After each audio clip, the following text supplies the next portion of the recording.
Good morning. Brad Waller here in my, turn my windshield wipers on, in my 1967 Chevelle on a rainy day here in Southern California.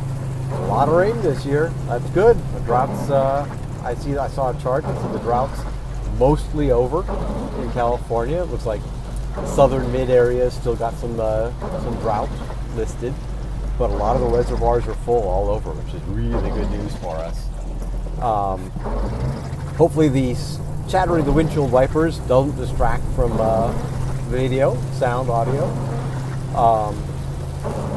But had an interesting experience today.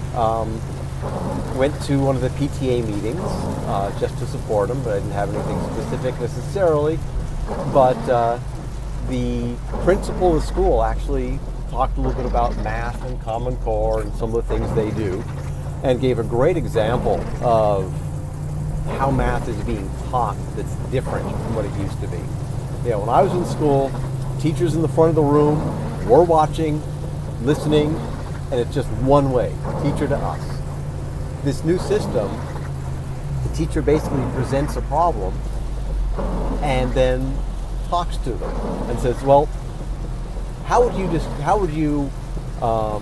get the answer for this case? How do you get an answer for this case? How do you get an answer for that case? You guys go break up into groups, figure it out.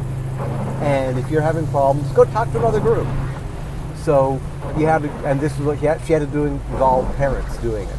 And it was math related, and so for me it was like some of the stuff just jumped right out at me. I saw the patterns and I understood some of the concepts.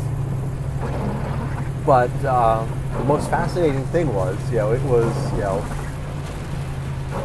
pattern ended up going off as this square. And so it's like, oh, well, it's a square pattern, because it's like, well, that one's 4, then 9, then 16, then 25, so it's going up by squares. So it's n plus 1 quantity squared, and that's how you get the number. And she says, well, what about squared? What if somebody says, what do you mean by squared? And she says, and these were tiles or blocks, whatever you want to call it. Wow, big surf out today.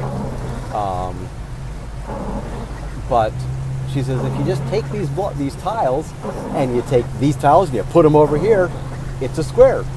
Go to the next one, take those tiles, put them over there. It's a square. So it takes this pyramid, boom, it's a square.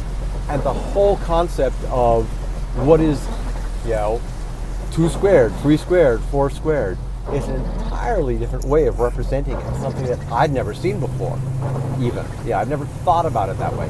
How would I explain to somebody, what do I mean by the power of 2 or squared? And that's a perfect example of how the new way of teaching works.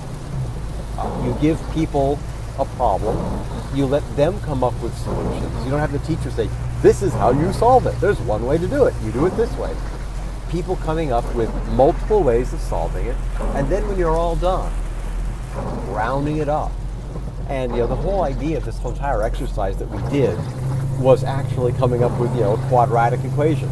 But that was the eventual lesson, I guess I'd say. So it was just a great example of the way teaching works now. From that this is the change, the whole idea behind Common Core. So people may not like the idea of Common Core and think it's government interference and all that kind of stuff. But basically what they're doing is teaching collaboration and teaching new ways of looking at problems and new ways of coming up with solutions, so that we're not all doing stuff the same way. And guess what? The old way they used to do it, I understood it. That was my, I got it. You just tell me, I get it. But there are a lot of people, said, I'm not a math person. Do you know why? Because that way didn't work for them. But guess what? This new way will work for those people. So if you teach us how to do math 3 or 4 different ways, everybody will be a math person, instead of just being a few of us being math people. And that's really, it was a great lesson. So even as a math person, I got to learn a little bit of something, and I've got a new way of teaching. If somebody ever comes to me with a question, I have now one more little thing in my bag of tricks. All right, well, with that, I will see you guys later.